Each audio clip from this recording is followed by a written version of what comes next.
My boyfriend constantly tells me that his mom is above me and I don't know whether I should be upset or not. I know we've only been dating for 7 months and his mom has been there his whole life. But on our first date he said his mom will always be the #1 woman in his life. At the time I thought it was really sweet. He would kill for his mom. Recently, he, 25 years/show, told me, 22 years/show, if I become his wife, her and I would both be #1.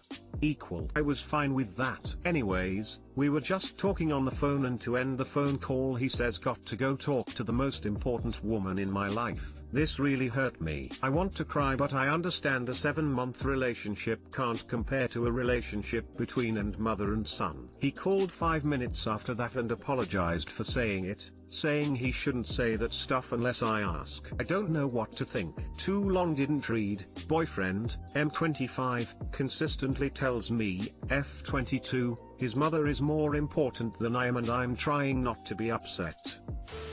Find a man that loves and respects his mother. Ditch mama's boys. There's a difference. There will always be 3 people in your relationship and he's super weird and disrespectful about it. This will only get worse, especially if you get married and have kids. I don't think you should be upset, but grateful you got to see this massive red flag before you've invested too much. When a man tells you another woman will be his priority always, listen. Mama's boys don't make good partners. It's okay not to want to sign up for a 3-way relationship. This man is telling you he already has a wife, and her name is Mom. Don't date guys who act as though you're in competition with other women. That includes his mother. It doesn't matter if they say you're better than the other woman, i.e., you're not like other girls, or inferior to her, i.e., negging. Both of these attitudes come from the same delusion, that you're in a rat race to impress him. You're not. You're a badass. Only date guys who know that and treat you accordingly. Good luck. Saying this on multiple occasions is really weird, especially when there's no segue into it and you've only been together 7 months. Usually someone who really cares about their mother says something like my mother means a lot to me or something more general. It comes across that you should expect to be almost secondary in the relationship and that's not fun to feel. Take it as a red flag.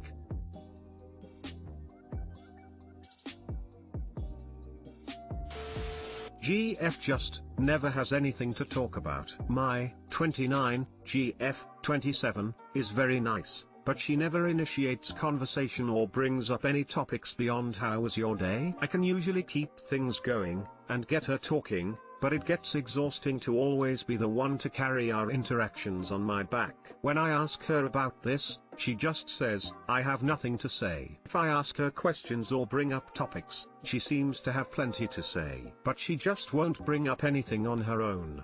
I've approached this situation from every angle I can think of, but I'm getting tired. What do I do? TL, doctor, GF isn't mute, but never tries to initiate conversation or bring up topics, even after we've talked about it. What do I do?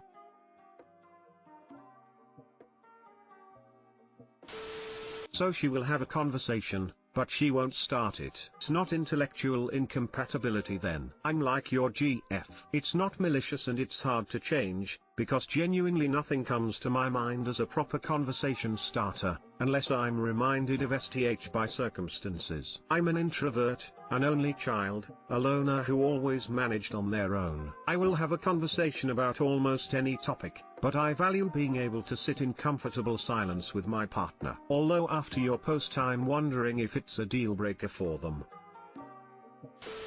If it makes you feel better, my wife does the same thing. Most conversations devolve to uncomfortable silence unless I opt to drone on endlessly. I'm happily married for 7 years, so apparently it's not necessarily a deal breaker. I just have to be careful not to assume her lack of conversation stems from a lack of intellectual curiosity. It doesn't. She's just not a great conversationalist, or even really a great communicator. All I can say is that I occasionally hit on a topic where she has something to say, and exploit those carefully.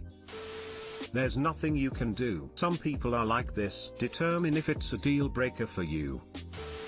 This was the #1 way I could tell I was no longer wanting to be in my relationship. I just didn't have anything I wanted to share with my partner. I even asked her that. I asked her if she was no longer interested in a separate conversation not related to talking, and she was very firm that she wanted this to keep going. Narcissistic MIL refuses supervised visitation, debating video chat visits. I'll try and keep this as short as I can. My husband's parents display narcissistic behavior and were abusive to him growing up, both physically and emotionally. MIL was also physically abusive in his adulthood. I'll just say a beating was involved. At 18, he moved out and interacted with them only minimally after that, mostly just on the holidays. My husband and I met in college, and when I did see his parents, they seemed nice for the most part, but he didn't talk much about them or his childhood, until just recently. We got married 6 years ago and had a child 5 years ago, and within a wink of an eye, we found them completely enmeshed in our lives. MIL became weirdly competitive, seeing our son as hers, and she walked all over us. When we started setting some boundaries, she pushed back hard and engaged in passive-aggressive bullying, so we eventually distanced ourselves. At that point, the smear campaigns ensued. She tried isolating us from the family, she tried putting a wedge in our marriage, she trash-talked my husband to his brother and sister, all while victimizing herself against us. She rallied all the women in her family who, in turn, attempted to involve themselves and pressure us. We prematurely offered to take them to family counseling, to which they reluctantly agreed, smirking and snickering and sarcastically saying, "Well, we can try." Over time, it was clear to us that it would just be a game to her, though a part of us still hoped that maybe counseling would work. Before considering it again, we wrote out a long letter, documenting everything that had happened from the start of all this. We had been saving everything: text messages, conversations, third-party accounts, and confronted her and Phil. She responded with intense gaslighting, even going so far as to fabricate entire stories right to our faces. It was surreal. At that point, we just said screw it to our offer of counseling. We continued to set up 4-hour video chats between them and our son every 3 months, but that was about it. MIL continued to send husband texts smearing me. About 9 months ago, out of fear that they would sue for grandparents' visitation rights, and also out of fear that maybe someday our son would resent us for not knowing his grandparents more,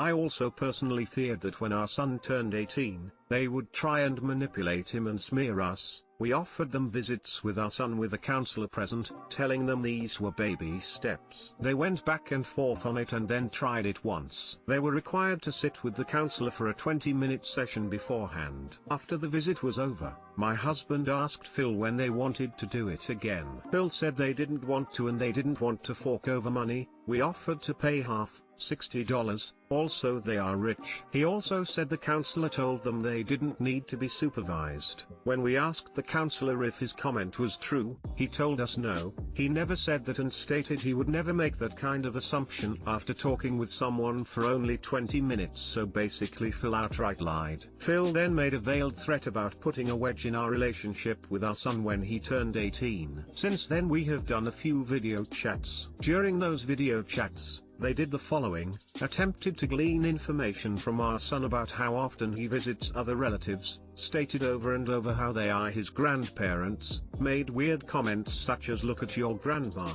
isn't she magical," complained to the screen how our son didn't know them, and attempted to schedule future video chat visits through our son. He also caught them video chatting our son without us present at like 6 in the morning. I guess our son must have woken up before us and gone into the living room and called them on his own via Alexa. At this point, I just want to be done. My husband just wants to do brief quick video chats with them on Christmas and cut them out outside of that, but still leaving open the offer of them visiting with a counselor present. We have spent thousands of dollars in counseling, trying to work on managing their behavior while still allowing them in our lives. I am still ridden with self-doubt over whether we should continue setting up video chat visits or not, and husband and I are exhausted beyond belief. The one thing our counselor does not want to give advice on is how often we should video chat them. We are also considering having another child in the next 4 years, but the thought of having to deal with them for an extra 9 years terrifies me. So basically, advice please on whether or how often we should continue video chats. Too long didn't read.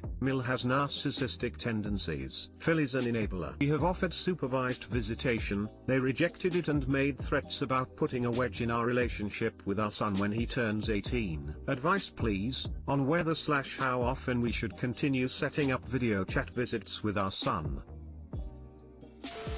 Your son is way too young to be using Alexa to make phone calls to anyone. You make the calls if and when you want and you end them when you want. You don't need a counselor to tell you that it's okay to cut off the grandparents. Stop trying to fix his parents. They don't want to change and narcissists cannot anyway.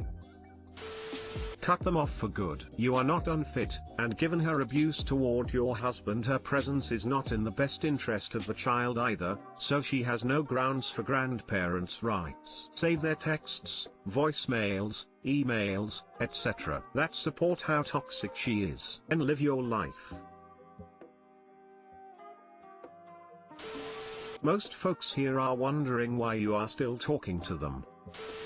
If you continue to schedule visits with them, it teaches your son that these are safe people, and they absolutely are not. They are abusive, manipulative, bullies, and they are threatening to damage your relationship with your child. Why on earth would you ever allow that in your life? Your responsibility is to protect your child. Making sure your child spends time with people who are abusive is a huge mistake. Stop offering your in-laws visitation. They aren't parents who deserve some kind of custody sharing arrangement. This is your child. You decide who is a healthy and safe presence in his life. These people are neither. Grandparents' rights are really only an issue in a limited number of states. And even then, it is usually only granted when the grandparents have been an ongoing steady presence in the child's life or when one of the parents has died. The fact that your husband was physically abused by them does not work in their favor. If you are really worried about this, spend the money for a legal consultant, then you will know whether this is a real threat in your state. Your money is better spent there than it is on counseling. Hopefully, you will be able to put that worry out of your head and put the in-laws out of your lives.